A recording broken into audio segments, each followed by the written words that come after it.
to our next lesson in Science for Healthcare Workers. I want to review just a little bit of what we were talking about last week about converting and all that math that we needed to do. So remind me, with our standard system, when we're measuring volume, we have all these units of measurement: fluid ounces, cups, pints, quarts, and gallons. How many fluid ounces are in one cup?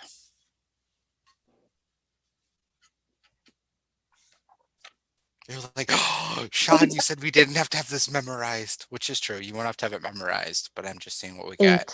8. 8, very good. There's 8 ounces to 1 cup. All right. How many cups are in a pint? 2. 2. Oh, 2. 4. Final answer? 2 2. cups in a pint. 2 cups in a pint. How many pints in a quart? 2. 2. And how many quarts in a gallon? 4. 4. Strange system. Why do we do this to ourselves? I don't know, ladies, but that's what we got. So you're absolutely right. So here's our conversions. And again, this is an important skill because one of the things that we do in hospitals and clinics is often measure the intake of patients, right? That's what Benita Banks was telling me a lot, is measuring the intake and also measuring the outtake, the output of students. And so, yeah, let's take a look. So here's a meal. We have a meal that you've delivered to a patient, right? There's some juice, there's some soup, there's some Jello. They're clearly on a liquid diet because everything is liquid. So you have to now tell us the total. How much liquid are they taking into their bodies? And of course, we want to in the metric system in milliliters. How do we do that? Oof. How about this? I will give you 5 minutes. 3 minutes. I don't think you need 5 minutes. Try on yourself, by yourself, jot it down with a piece of pen, with a piece of paper, and try to see if you can convert it, find the total, and then switch it over to milliliters, and we'll see what you get. And then we'll walk through it. Go ahead and try on your own. I'll give you 3 minutes.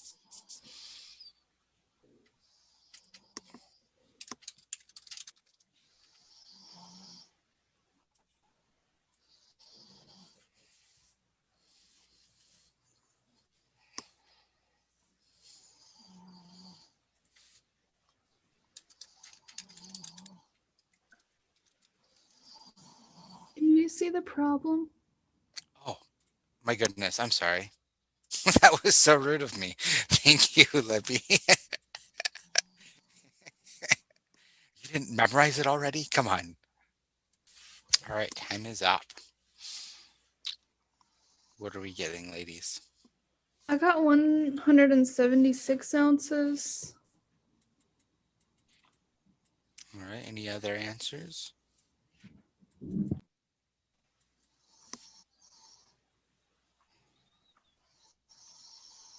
Anything else, ladies?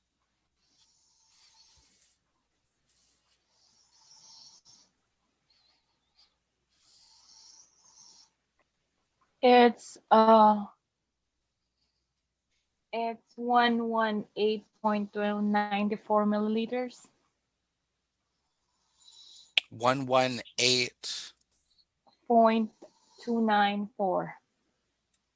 Milliliters? Okay. Yes. Any other guesses? That's what I got. 118.29. 0.29 milliliters. Mm-hmm.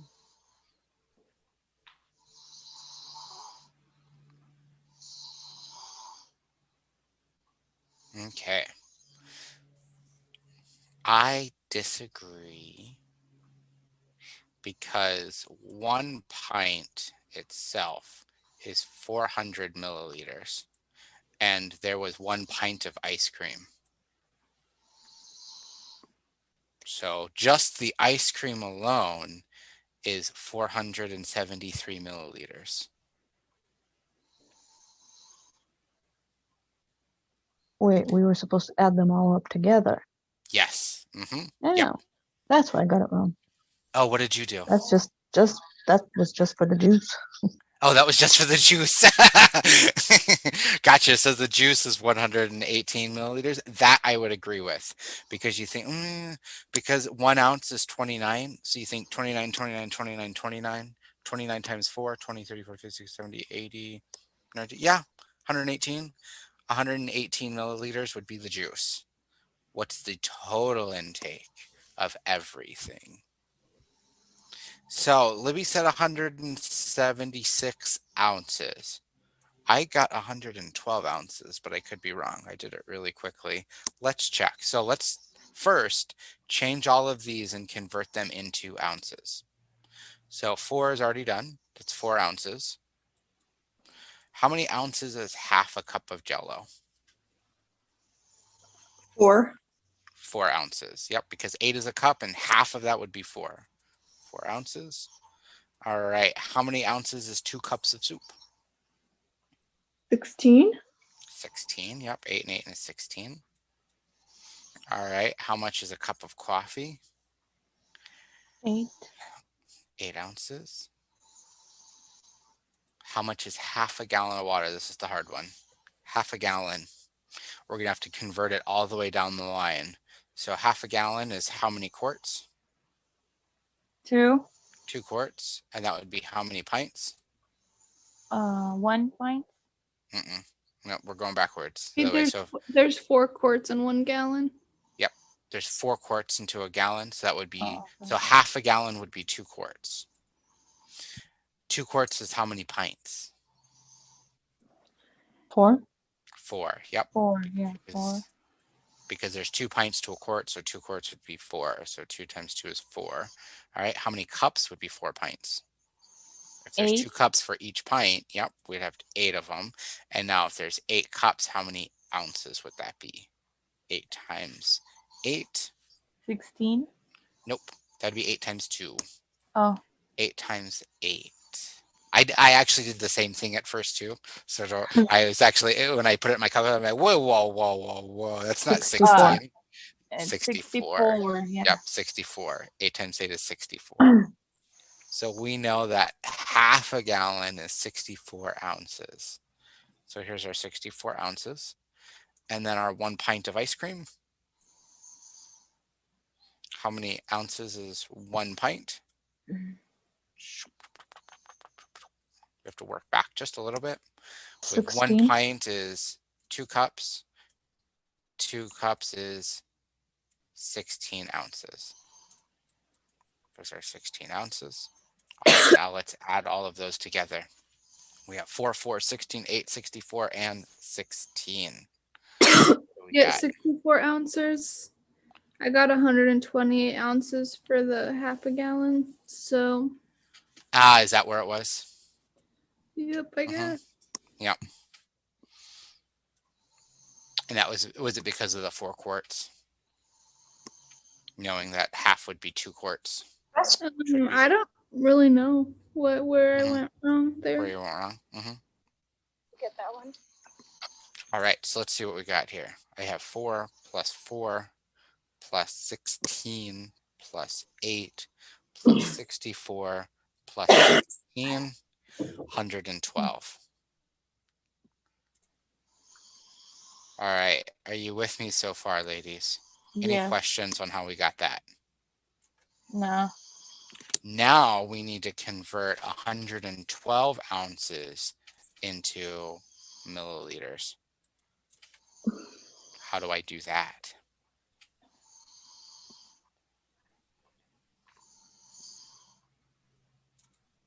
Let me write out my formula here. I'm going to erase all of this. So we have 112 ounces. Do it in red. All right, so I have 112 ounces. Do you times? And I want to figure out how many milliliters that is. So now let me write my ratio, my proportion. How many fluid ounces is how many milliliters, which they tell us here. So 1 fluid ounces is 1 on the top and 29.53 on the bottom. And I'm actually just going to put the 5, just 29.5 will be close enough. Okay. All right, so I have 112 ounces, 1 ounce, and this milliliters. What math do I use?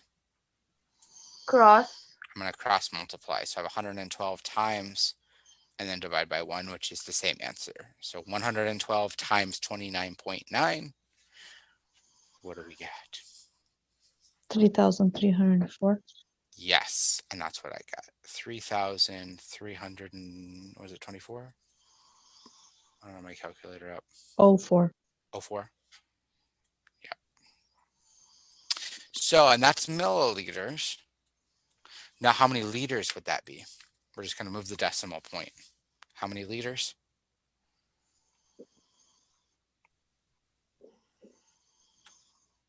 Because remember, we know 100 milliliters equals 1 liter.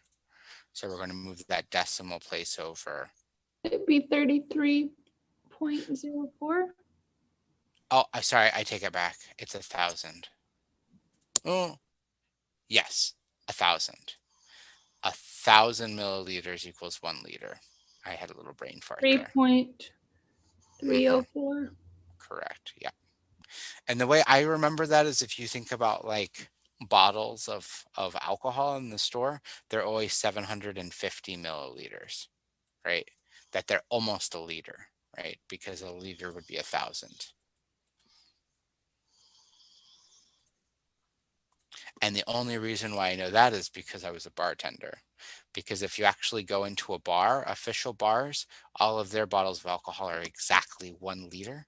And all of the ones that you buy commercially from stores are 750 milliliters.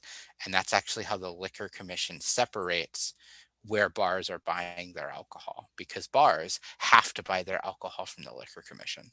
And all of their bottles are exactly 1 liter. But if you go to the grocery store, they're all 750 milliliters. 1.5 are the really big ones. So 1,000. All right, so that's how we do that conversion.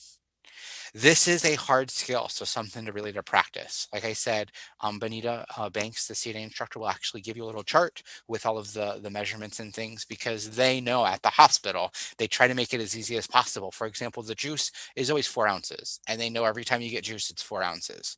They know everything is constantly measured, so they have this nice little chart where you can just pick. You just basically choose what they had, add it up together, and then convert it to milliliters, and they have that chart for you. But it is something that you do have to be aware of, and you do have to know that math of how do I multiply, how do I convert, how do I work with those proportions and ratios. All right, any questions about that? Are we ready to move on? Only other thing I realized I didn't mention was talking about this term, graduated cylinder. So you will have these, except they look bigger. These are the only pictures I could find. The ones that you will see in hospitals are almost like square-like for patients to pee in and to collect their urine. And when you measure that, you'll see that there's the little hash marks on the side that tell you how many milliliters it is. And so you actually just put it on a flat surface and make sure that it's not moving. And then you look at it at eye level, and then you can then see how many milliliters are in it. I think that's a pretty easy concept. You go from the bottom up. So here's and then you count up that way. Is that good? That's the graduated cylinder. All right, we're ready to move on. And today we're moving on to clocks and scales and how we use those. We've talked about clocks briefly, and we've talked about weight, but we didn't actually talk about how do we weigh patients and how do we use these manual scales. And so first, clocks. Here's my discussion question. How are clocks used in a hospital or a clinic, and why are they so important? How do we use clocks?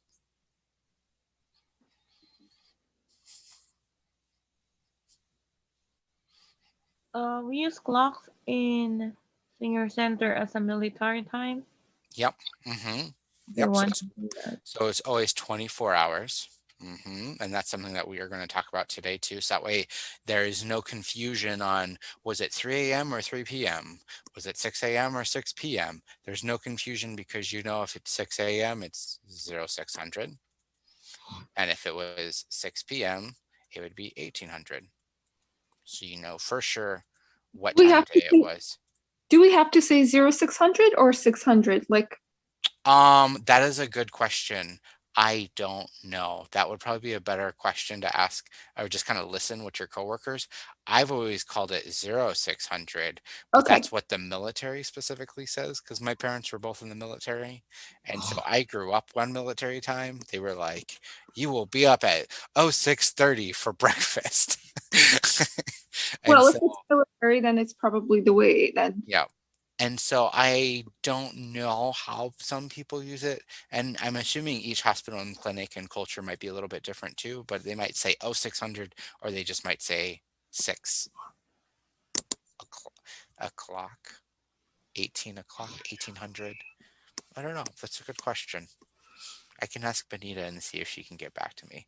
Or let's talk to Maurice. Maurice, how do you guys use it in the senior center? How do they describe that? Oh, yeah, we call it like 0500, 0, 0100. Yeah, it's always with 0. 0. Mm-hmm. Yeah. And that's the word they use too. Not only do they write it, but they say 0, 100. Yeah. Mm-hmm. Yeah. And I'm assuming, I mean, when I work with a lot of nurses and things too, when we speak, like when you're talking to your coworkers, we still often use AM and PM just because that's what we're used to saying. Like, oh, hey, I have dinner at 7:30 tonight, 7:30 PM, right? But it's more when you're actually writing the documents and you're keeping charts and you're keeping all of the logs, it is always in that Okay. 24-hour time. Yes. Yeah, in oral communication, your coworkers still will probably use AM and PM just because you're Yes, chatting with each exactly. other. But it's more the actual writing and the charting it will always be Yeah. 24 hours. But why? Why do we do that and why is it important? Like, why are clocks so important in hospitals? Uh, I'm gonna say that time is important when you're giving pills, especially Yes. when you're giving medication, because Mm-hmm. you need to watch the time. Like it should be 6 hours apart, 8 hours apart. Mm-hmm. So you really need to have a watch with you with a Mm-hmm. clock. Yeah. Yep, absolutely. It's a big one. Medication is a huge one. There is some medication that needs to be taken at the same time. They try to get it at the same time, especially some of the high powerful antibiotics. They want that like constant rate that it's going in at the same exact time. What else do we use clocks for? Records. Okay. Can you expand on that a little more? What do you mean? Like, Well, whenever you give medication, you have to record the time, exact time. That way, you yep. know when you hmm gave the what exactly. What else do we record besides medication? The hours of sleep. Yep. How much sleep did they get? Like when did they go to sleep? When did they wake up? What else could you record? And then mostly residents in long-term in assisted living facility or long-term care, they were like, if it says 7:30 for breakfast, then they want it 7:30. Like, you know what I mean? Like they have a certain, okay, it's 7:30, it's time for breakfast. Okay, it's 4:30, it's dinner time. Okay, it's hmm 11:30, it's lunchtime. Yes. And that's also this concept, that's kind of a psychological concept of routine. Routine is so important, right? As human beings, we love routine. Teachers teach with routines. If you ever go into like an elementary classroom, right? Teachers like, we do this first, we do this, and there's always time, right? And it's like, here's step 1, step 2, step 3. As human beings, we love routines. We love patterns. It makes things predictable. It reduces stress and anxiety. I know what's going to happen and when it's going to happen. And in healthcare, that's kind of that I don't want to call it an illusion, but that's like the aura that that there's this element of control and calmness because there's an order and a routine of how things happen and when they happen. hmm Absolutely. Some people are really dependent upon that too. They can also get really upset if it breaks the routine, right? Like it's 7:45. Why have I not had breakfast yet? It should have been here 15 minutes ago. hmm All right. Any other ways we use clocks?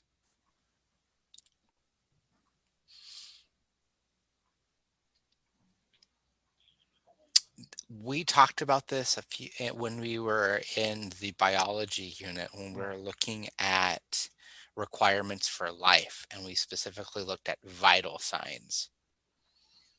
How are clocks related to how nurses and CNAs measure vital signs? Like pulse per minute? Yes, that pulse per minute. Absolutely. And we do some math on that too. So I wanted to practice that again today. How do we do that? The second? hmm Because if we're running a whole minute, which is 60 seconds, do we actually measure 60 seconds? No. Seconds. No, there's two options. We can Yeah. do 15 seconds. We can watch that red hand go 15 15. seconds, and we take Or that number and 30 we multiply it by 4 because there would be 4 of them in a minute. Or Uh-huh. we watch the second hand go to 30 seconds, and then Multiply we by take that 2. number and multiply it by 2. And that can be heart rate. We can also do maybe even like breaths per minute, like how much are they breathing? And we can count how many breaths they're taking per minute. So we just count how many breaths do they take in 15 seconds and then multiply it by 4 or multiply it by 2. We'll practice both of those. We're going to do breathing and heart rate today. But here's other uses. You ladies were exactly right that medicine was really huge. A lot of it has to do with like legal issues and liability, that the hospital and the clinic wants all of those exact records so then they can prove that they were providing the best care possible for the patients. That if anything ever happened, they can say, no, here's the medication we gave, when we gave it, how much we gave it, and they keep all of those records. That's why all of the clocks are often connected to each other and they're all standardized. So a clock in every room will be the same exact time, at least it should be in a lot of hospitals. I was reading an article that it assists in code blue situations. In the ER, clocks are very important because a lot of things are very, very time sensitive, right? They want to know if someone has gone into cardiac arrest, how long have they been in cardiac arrest? And it's not minutes, it's seconds, right? They want to know how many seconds have gone by because every second is crucial in the emergency room. And that idea of keeping accurate records. And then the other one is like the vital signs that we were talking about. You might see some clocks like this. That is a 24-hour clock. How do we read these clocks? How do they work?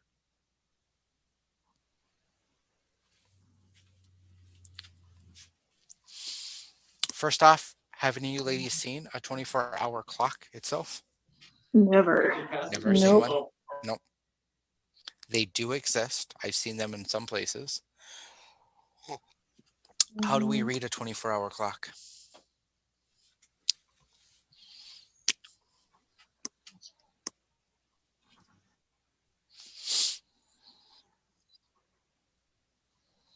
Any guesses? What time would this be looking at this clock right now?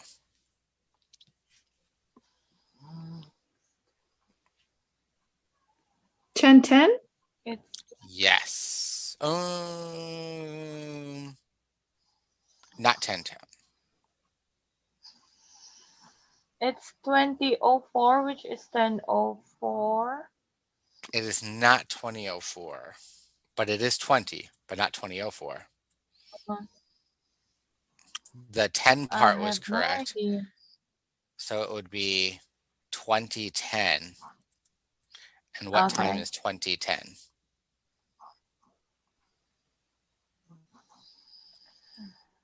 10 o'clock. Nope. Oh, no.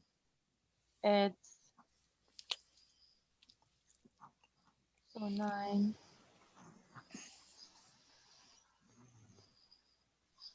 To be 12 plus 8. It It's would 8? be 8:10 p.m. 8:10?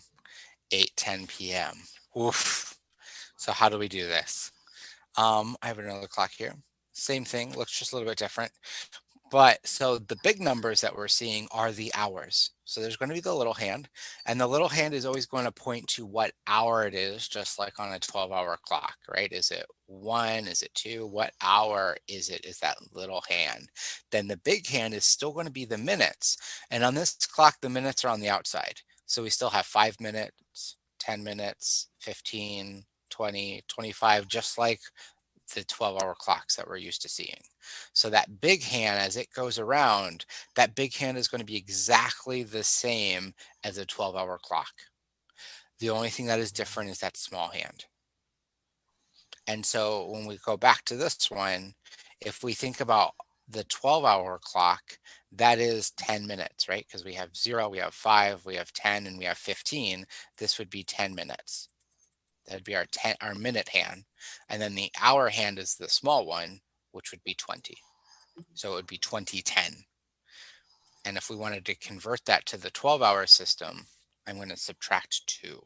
20, 19, 18, or 10, 9, 8, which would be 8 p.m. 8, 10. Technically, you're subtracting 12, but I actually just subtract 2 and then drop the number. But let's practice. So here's my little hand. Here's my big hand. What time is it?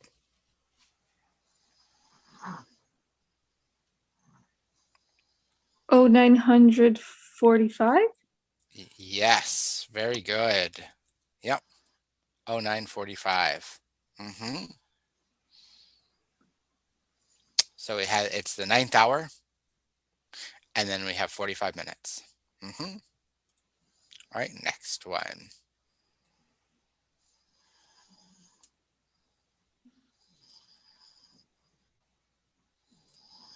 All right, what time is it?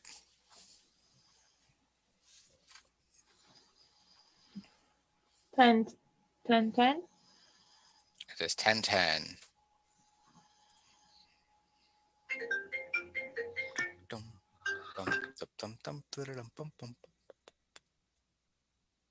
All right, what time is it?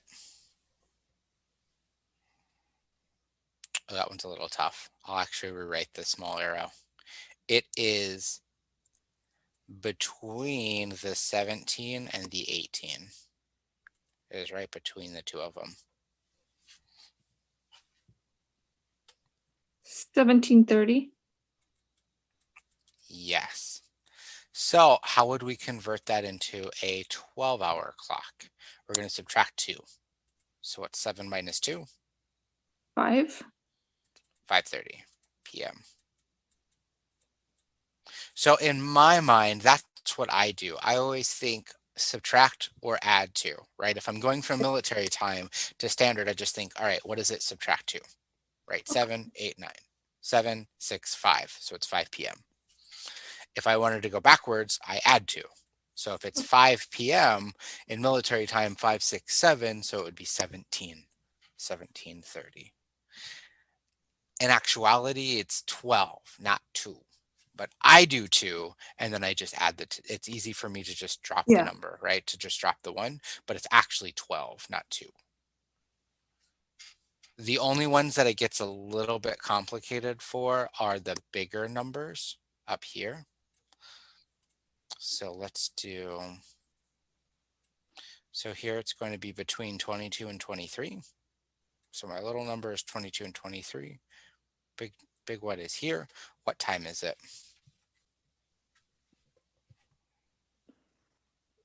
22:15. Yep, 22:15. And now what would that be if I subtracted 2? 20:15. And that's where then we drop the 1 to make it 10. Okay. So those bigger numbers are the only ones that's a little bit difficult because I know if it's back down to 0, it's then 10, right? So it would be 10:15 p.m. would be the time. And same thing here, if I do 10, if I want to add 2, 10 would be 11:12, which would be the 2.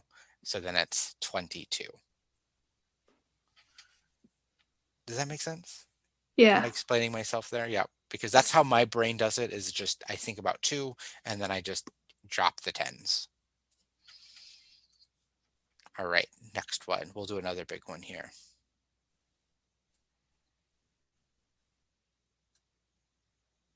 All right, what time is it?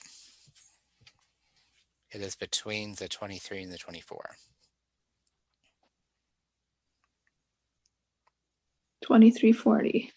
Yes, it's 2340. All right. Now, what would that be in the 12-hour clock? 11:40. 11. So we subtracted 2. 3, 2, 1, which would be 11, right? So 3 minus 2 is 1, 11:40 p.m. How is that? Easy peasy? Yeah, that really helps. Otherwise, I stand there like an idiot counting my fingers. Right? You're just like, nah, yeah. And so I think +2 or -2, right? If you're going to military time, we add 2. If we're going from military down, we subtract 2. And then the only hard ones are these really high ones up in the 20s, because we do have to then just go down one. That 2 would be 20, which would then be 10. 3 would be 21, which is 11. 24 would be 22, which would be 12. 1 would be 10, 9. So yeah, we just subtract 2 from them. All right, let's practice. So here we have our military, our 24-hour clock. What time would that be in standard? 2:36. 2:36. We subtracted 2, right? So 4 minus 2 is 2. 2:36 p.m. Next one. 724. No. They tried to trick you. 9:24 It's not a.m. 9:24 a.m. 24. Yeah. 9:24 a.m. Next one. 12:45. Yep, 12:45. Is that AM or PM? That is the big question that no one ever knows. It's AM. If It it's is 00, it's AM. It's AM, exactly. AM is in the morning, PM is afternoon, right? That's the way I always think about it. PM is evening. So 12 PM is lunchtime. And then 1 PM, 2, 3, 4, 5, which doesn't quite make sense, right? Because it's like you don't go 12 to 1, right? If it's 1 PM and it's 11 PM, shouldn't it go 11 PM to 12 PM? But no, it goes 11 PM to 12 AM, which doesn't make sense to me. All right, next one. 2036. 8:36. Yes, so we subtracted 2, 10, 9, 8. So it would be 8:36 AM or PM? PM. Yeah. PM. Very good. Absolutely. All right, now I'm going to start calling out on people. All right, 0212. Tell me, Eva, what time is that? 2:12 a.m. 2:12 a.m. Good work. All right, 1748. Christina, what do we got?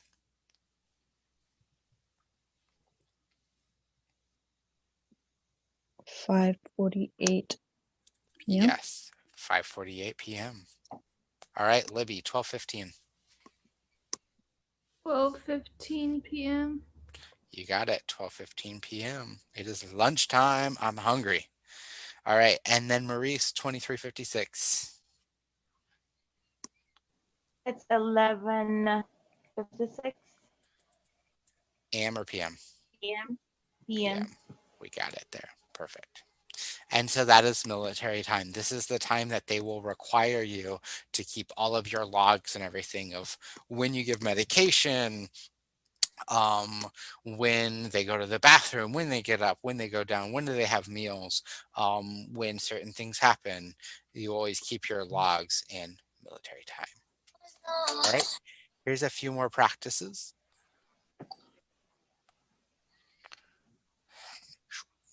So open up this website here. Perfect. Now we're going to go do the opposite. We're going to go from 12-hour clock to 24-hour clock. So now we're adding 2, right? I think of the number and then I add 2 if it's PM, if it's in the afternoon. All right, so we have 7:20 a.m. What would the time be in our 24-hour clock? 07:20. Yes, 07:20. Boom. 8:05 a.m. 0800 05. 08:05. This one's a little bit harder. 12:20 a.m. 00. 0 0, to 0. 0. 0020. Good work, because it was the AM. All right. 1:16 a.m. 01:16. 01:16. Oh, these are all boring. They're all AMs. That's what the right side's going to be the fun ones. All right, let's just skip these. These are boring. We got these. All right, PMs going from PM to AM. What do we got? 3:25 p.m. 15:25. 15, because I added 2. 3 plus 2 is 5, so 15:25. All right, 7:20. 17. Yep. So I added 2. 7 plus 2, 7, 8, 9, which would be 19:20. 8. 20:05. Yes. And so I got 10 on that one. So 8 plus 2 is 10. But again, because it's not actually 2, it's 12. So I need to add the 10s, right? So I have 8 plus 12 is 20. So I have 8, 9, 10, which is 20. 20:05. All right. 12:20 p.m. 12:20. It's a trick question. 12:20.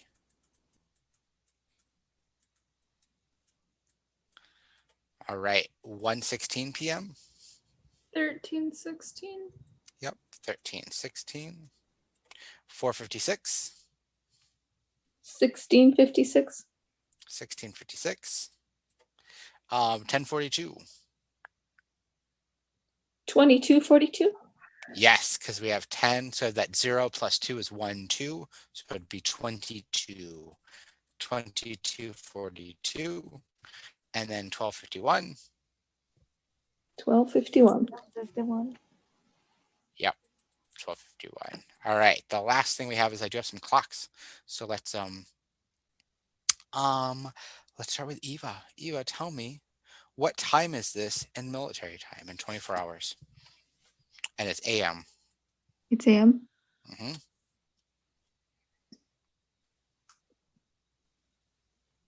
02:40.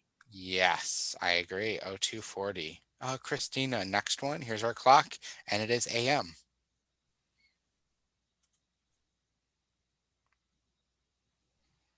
09:11.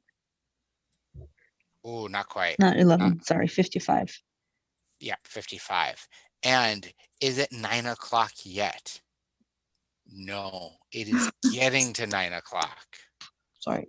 So what time is it? 8:55. We got it. 8:55. Good work. All right, Libby, our next clock, and it's AM. 03:30. Yep, 03:30. All right, Maurice, our next clock, and it is PM. Oh, it's 14:40. 14:40. 2, 3, 4. Yep, because I went 2 plus 2 is 4. 14:40. All right, Eva, our next one, and it is PM. Okay, so 9. It's not 21. 9 yet, though. It's Okay. going to be 9. So 20:55. Right? 20:55. Is she right? Yes. Yes, you are. Good work. Yep, because it's technically 8, because it's not 9 o'clock yet. So it's 8 plus 2, 8, 9, 10. So that'd be my 20. 20:55. All right, and then Christina, our last one. Or did you just go, Christina? Christina. Yeah, Christina, our I'm next here. one. MPM. 6. Not 6. What am I saying? It's 3:30, which would be It is 03. But it's PM. Oh, PM. Yeah. So 15. Yes. 15:30. Oh, Got this it. is some getting used to. Yeah, we're getting used to it. Absolutely. This is good practice. So for homework, I actually have more practice for you ladies to do. I have another worksheet very similar to this that will help you practice. So that is our conversions reading. Reading the clock. All right. Now let's practice the second hand. because that's the other thing about clocks is there is that second hand. So this is the actual time right now. And we have that red second hand going up and around over it. Let me see if I can go a little bit further. Center the clock a little bit. Right there. Perfect. All right. So we're going to practice doing our pulse, right? So we have to find our pulse. First off, let's find our pulse. It's along the radial bone. And you have the wrist where you have that bump. And you'll take your 2 fingers right there. Try to find your pulse. Let me know when you can find it. Let me know if you got it.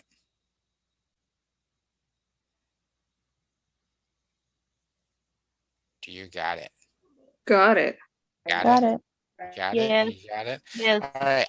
I'm going to do 15 seconds here. So when I say start, ladies, I want you to start counting and we're going to go for 15 seconds. Okay, are you ready? Begin.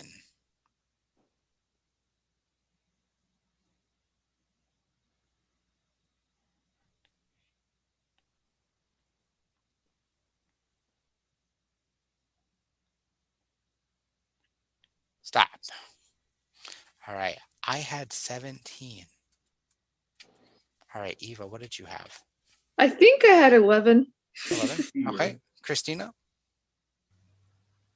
23. 23. Libby? 20. Say that again, Libby. I couldn't hear you. 20. 20. And then Maurice? I got 16. 16. Okay, so that was 15 seconds. I went from the 6 to the 9, which was 15 seconds worth of time. So what math do we do to figure out how many beats per minute? Like Times by 4. 4. Times by 4. So let's times our number by 4, ladies, and tell me how many beats you had per minute.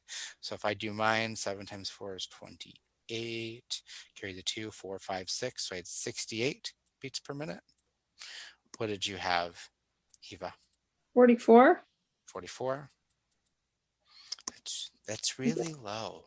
That's like athlete low. That's like you are zen. You are meditating at peace. Hey, I might have lost my pulse in We there. might have lost it a little bit. Yeah. All right. That's okay. It happens. Christina, what do we get? 92. 92. All right. Libby, what do we get? 80. And then Maurice, what did you get? 64. 64. Perfect. So that's where we're at. So that was 4. Let's do it again, but this time we're going to do 30 seconds. Have you ever had But not wanting, like, I took a wilderness first aid class recently, and they were talking Mhm. about how you're not supposed to take your pulse with like your first 2 fingers or like your thumb or your pointer finger, like, because you can find your own pulse in it, like in if your you're giving someone else, or if you were checking someone else's pulse. Heard about that or no?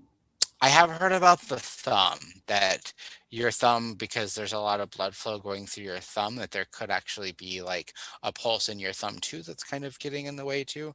I've always seen 2 fingers, but I'm also not, I'm a teacher, not an actual professional. So there might be a new way of doing this. That was always the way I've seen it, but that's a good, Can you demonstrate exactly how to find it again?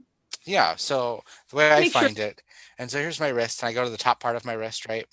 And I'm on the inside, there's like that bump of your wrist there. I put one on both sides right there and kind of put it into it. So it's right there is where I find it. So there's kind of like this bump on that wrist. And then I come down on the inside of my wrist there and I put one finger on both sides and just kind of push oh so lightly and I can feel it. 'Cause I'm having a hard time. It's very faint. Very faint.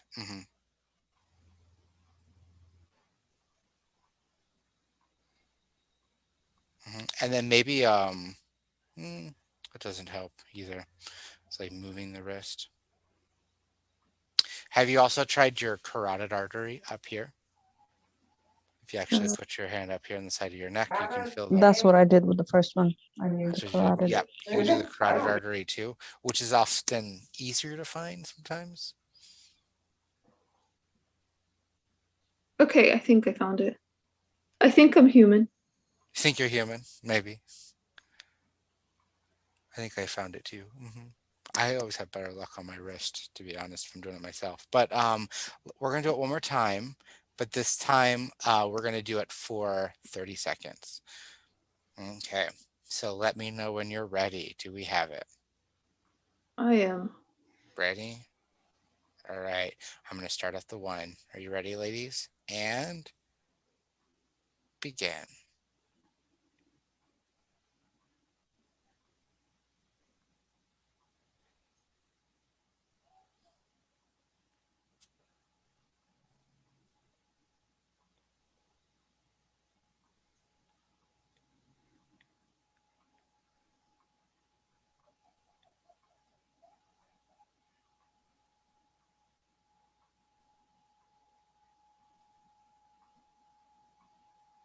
Stop.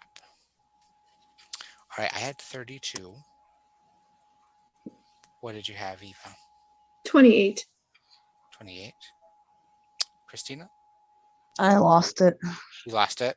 No Yeah. worries. Libby? 37. 37. And then Maurice? 32. 32. So since this was 30 seconds, what math do we do? Times Multiply by 2. 2. Times 2. Go ahead and calculate it. If I did mine, 2 times 2 is 4. 2 times 3 is 6. Times 64 beats per minute, which is kind of what I had at the 15 seconds, which it should be, like, because it is that steady rate. Eva, what do you have? 56. 56. Libby? 74. Mine's like super fast right now. I don't think it usually is like this. I'm laying in the sun, so mine was defined. Did you have a bunch of coffee? Have you had a bunch of coffee? No, but I think it's No. because I'm in the sun and I feel a little lightheaded. Maybe. Okay. Okay. What about you, Maurice? What did you get? 64. 64. There you go. Perfect. So, yeah, that is our heart rate. The other thing we can do is breathing. How many breaths do we take in a minute? And so just kind of naturally be aware of your breath right now. It's hard for me to do that since I'm teaching, but just kind of zone in on your breath, right? Of just how you're breathing in and out, just natural, trying not to control it, just letting it do its natural rhythm. And I'm going to count for 30 seconds and count how many times you breathe in the next 30 seconds. Get ready and begin.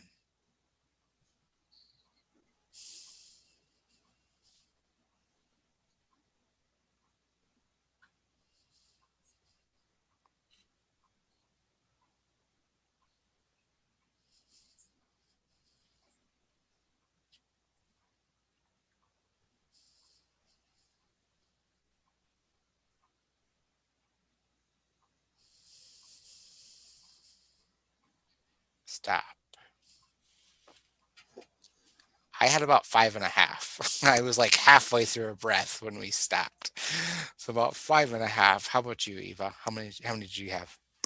Like breaths? I couldn't really multitask. I swear I counted like 15. Kind of like, so you're like, I don't know what to do. Panic mode, panic, which is totally okay. Absolutely, it was hard to do. It's hard to do things more than once. It's hard to count your own breath. So I count my son next to me, and he's asleep.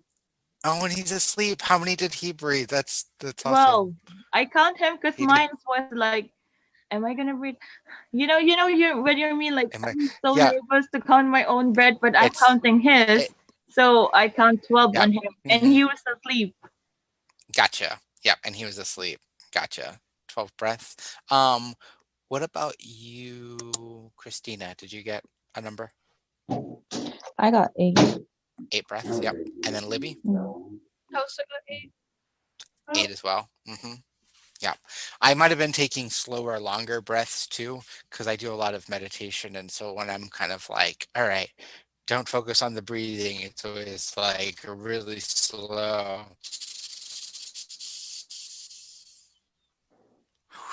You know, it is definitely harder to count your own breath. But it It is. It is harder to count your own. It's so much easier when you're actually working with somebody where you just say, hey, and you don't even tell them what you're doing. You're just saying, hey, just, just breathe normally. And then you just look at the clock and you're just like counting how many times they breathe in that 30 seconds. And so, yeah, so I multiplied by 2. So I had about a little over 10 to 11 breaths per minute. How about you, Eva? If you did do 15, how many would that be in a minute?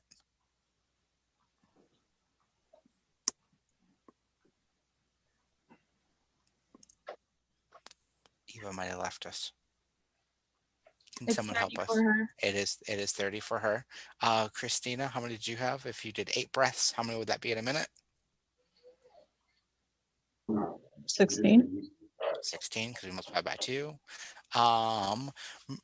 Libby, same thing. 8. We also had 16. And then Maurice, how about your son? How many breaths does he 24. take?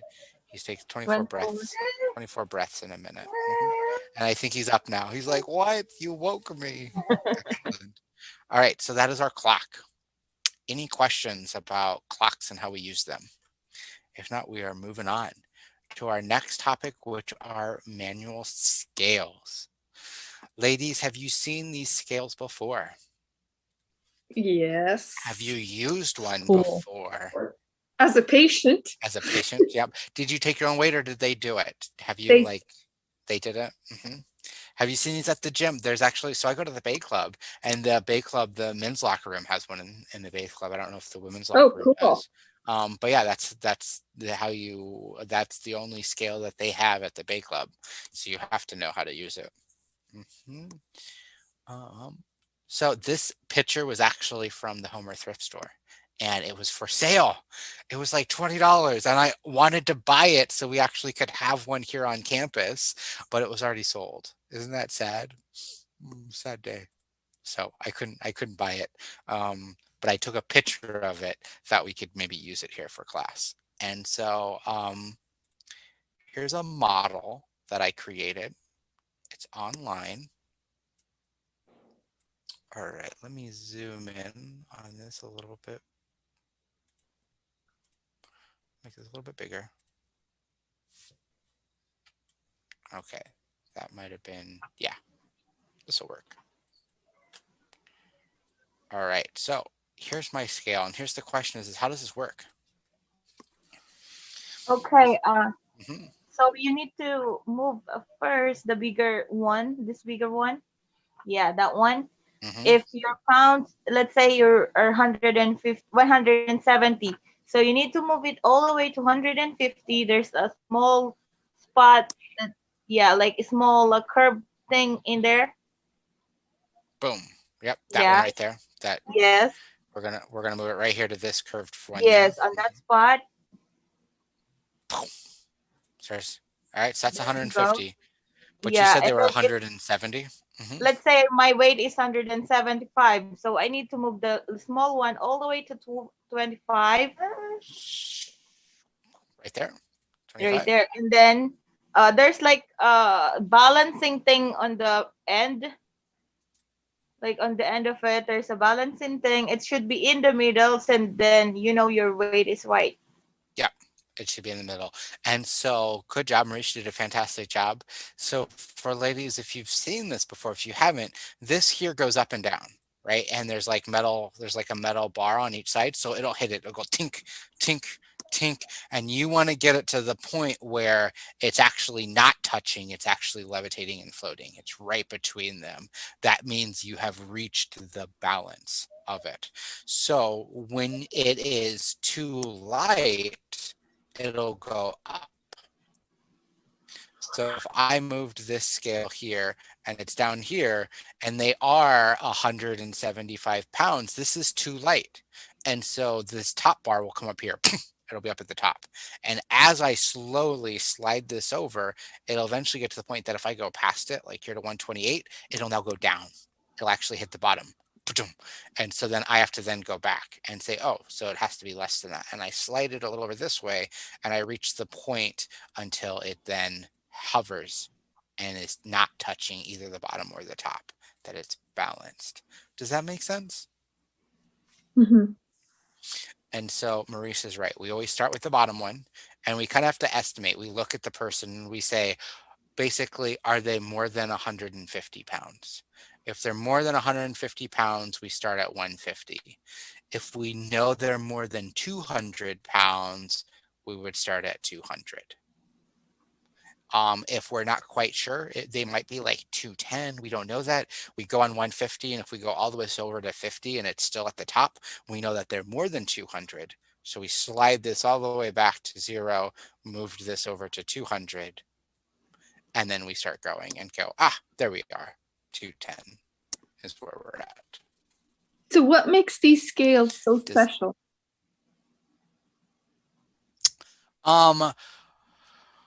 Is it more accurate? That's a good question. I would say it's more accurate because do you see all of these hash marks, right? Like you can get these like fine gradations between. So it's not just like 14, you can go 14 and a quarter, 14 and 3/4. 14. You can get really, really, really fine measurements off of it. That way. But I mean, they have electric scales that can do the same thing too. I mean, I appreciate traditional equipment. And it could also just be a cost thing too, right? That older hospitals and older clinics, this is the only thing that they have in all of the rooms. I don't know any other reasons if this is better or worse than electric scales, because I've seen both, right? I've gone into clinics and you step on it and it just gives them a reading. I've seen other ones that are older clinics and this is the only thing they have in all the rooms. And I don't know if there's necessarily anything that's better or worse about it. What's nice about this scale though, notice that it has both pounds and kilograms at the same time. So you can actually convert between pounds and kilograms. But that's why you also have to make sure which groove that you're putting it in, the bottom one, because are you starting at 100 pounds or are you starting at 60 kilograms, 150 pounds or 80 kilograms? And that's why there are these different grooves, because you need to make sure you're lining up with pounds, not with kilograms. Does that make sense? Mm-hmm. So you really have to be, in this case, if we're measuring the pounds, we're staying on top. And so you're wanting to make sure that we line it up and say, all right, I'm going to put it exactly here for 100. I'm going to put it exactly here for 150. If they're 200, I'm putting it right there, 250 there. If we're using the metric system and someone was 90 kilograms, I would start with 80, and then this would come all the way over to the 10, the black one at the bottom, and say, all right, this is 90 kilograms of weight. So that is something that is cool, that the same system can do both really easily, where you can't do that with numbered scales. You have to physically like flip it over and redo the programming to say, no, I want metric. But yeah, that's kind of the best answer that I have at the moment. So yeah, let's practice using this a little bit. Ladies, I know Eva's using an iPad. Is anyone using a computer with a mouse, or is everyone using like touchscreen tablets? No, I'm on my cell phone. You're on a cell phone? I'm on my Cell phone. Okay. I don't think I can actually give you a remote control, but we can try. Let me try something here. Eva, I tried giving you access to my computer. Eva, go ahead and touch the screen and see what happens. Okay. And can you move my mouse? Can you actually click on the blue bar and try to drag it over? Yeah. Let's see if it'll work. Oh yeah, I think it's working. Yeah, see if you can try to click on the blue bar and shift it over. Yeah. The mouse or the blue bar? The blue bar. So you actually first are going to want to click on the blue bar. Okay. And this may not work. Yep, the one on the bottom. Mm-hmm. Oh, the one on the bottom? Okay. Yeah. Go ahead and click on it. I don't know if we can. Nope. I don't think it's working yet. Okay. And then see if you can click and drag it over. I don't know if we can. I know I've only done this with people with actual computers where they have a mouse. I don't think this works with touch screens. Where am I dragging it? It's dragging. Oh, is it? Move it over to let's say we're measuring someone and they weigh 165 pounds. Where would you put it?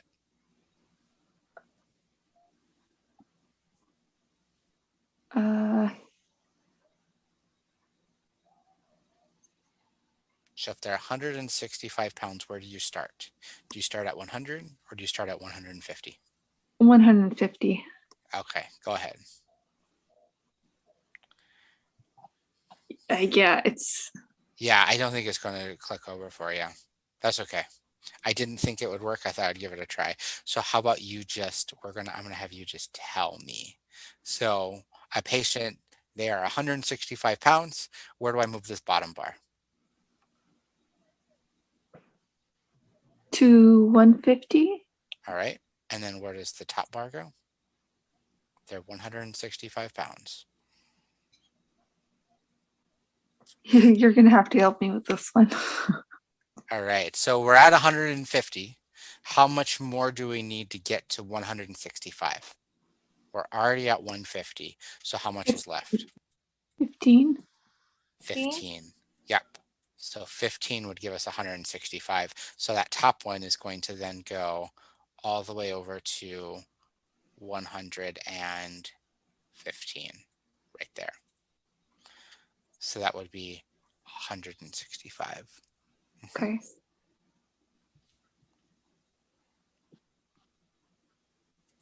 All right, I'm going to reset it.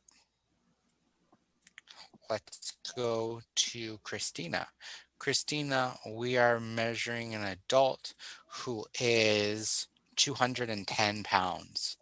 Where do we go? Move the bottom one to 200. Yep. Right and there. then the top one to 10. Right there. And that would be 210 pounds. Perfect. Mm-hmm. All right, let's go to Libby. Libby, you're working with somebody who is 112 pounds. Move it to the 100. Mm-hmm. And then go over to 12 up top. Mm-hmm. Go over to 12 up top. Perfect. All right, Maurice, you're working with somebody that's 186 pounds. Yeah, go move the bottom one and 100. 100? 100 and 100. Did you say 180? Yep, 186. Okay, so all the way to 150. Yep. Mm-hmm. And then the top one would be under 30. All right, there's 180, but they're 186.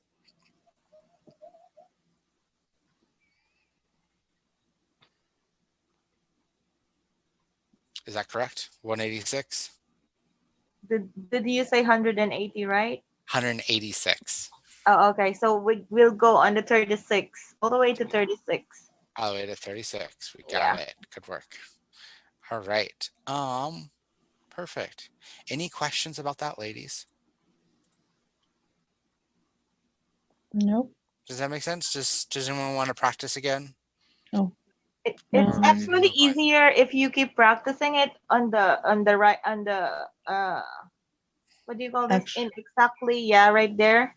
Because you can tell that you're doing it right when the thing on the bottom one is balanced. You know what I mean, Sean? Yeah. Yeah, like it's really balanced. Like it's really in the middle of those up and down thing. Yeah. And when you see people use this, they go really slowly, right? So like if I was weighing an adult that's over 150, so they're like somewhere between 160 and 180, and I know they're between 160 and 180, I'm going to drop this at 150, and I need to now figure out, and so I'm going to take like the end of a pencil here, and I'm going to just like slide it so slightly and just go and just kind of tap it until I see this balance part here start to fall. And when that falls and gets balanced, I'm going to slowly just move this over and just tap, tap, tap, tap, tap. And when it stops, I'll be like, if it stopped at 18, I know it's 50 plus 18, which is 68. So they're 168.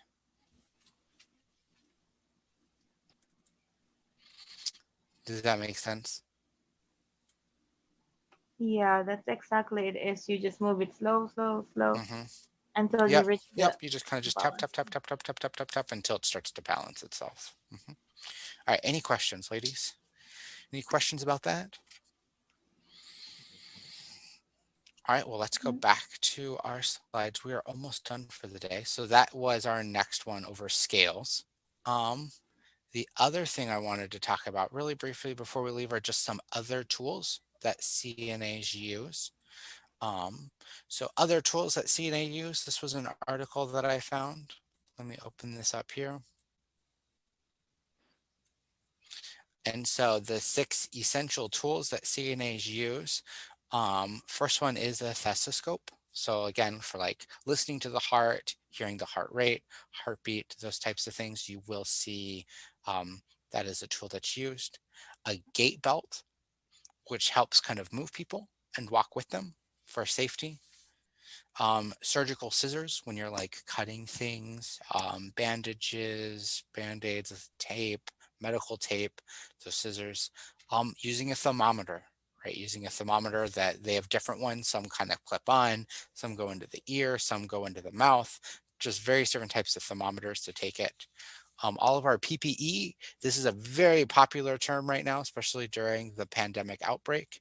Everyone is talking about the protective equipment, the PPE that we need, the masks, gloves, everything that you're using as a medical provider to protect yourselves. Son, I And think you're then right P. various different PPE. You're Yeah, right. Did you're I right say P? P. Yeah, Did I you're say right P. PEE? Yes, you I did wrote right P. P. I want PPE. I did write P. It's been a long week, ladies. So PPE is that protective equipment.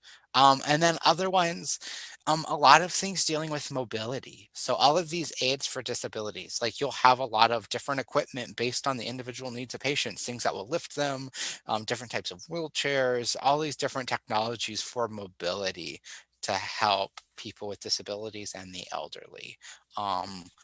Especially lifts, like lifting people up and out of bed, getting them into a wheelchair. There's a bunch of different tools and things that help CNAs do that. And you will learn more about that when you actually do CNA training, or all these different tools. But that's what you have. These are the tools that you need to learn how to use besides just using a clock and a scale.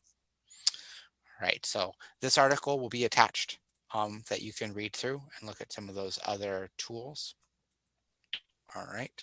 And then last thing I wanted to talk about, another set of tools that's very important. Let me, this, I'm trying to get this back to a normal size here. Perfect. There you go. The other tools that are important are digital skills, digital tools, right? That how much are you ladies using computers and how comfortable are you using computers? Because just like we see in this picture here, in the 21st century, we are heavily using technology, and the medical field has completely changed and renovated over the last 5 years. That we're using touchscreens and tablets, where everything is revolving around technology and using these different tools and programs. And so with like Google Suites, right? Do you know how to use spreadsheets? Do you know how to use Excel? Because those are tools that you will have to use for your job for keeping information, because we're not using paper logs anymore. We're switching to a system where everything's done electronically, where you're having to put those logs in electronically and create spreadsheets and documents, using documents to write reports and write letters, using the internet to do internet searches, using Gmail to communicate with coworkers, to communicate with staff, to communicate with patients, to communicate with family members. And then all these different tools, because these are different tools that you will need to use too. And so that would be one advice that I have. When you do the CNA program, if you want to go into a nursing program and when you start applying for jobs, something that could really separate you from other candidates when you're applying for jobs is computer literacy skills. And if you have like your G Suite certification, or if you have proficiency in these skills and tell the employers about the skills that you have, improve, you're more likely to get hired than people without the computer skills. And so that's something I would highly encourage you ladies to, is really take time to develop these skills and know how to use these different tools and resources online, because you will be using them in your careers here in healthcare. All right.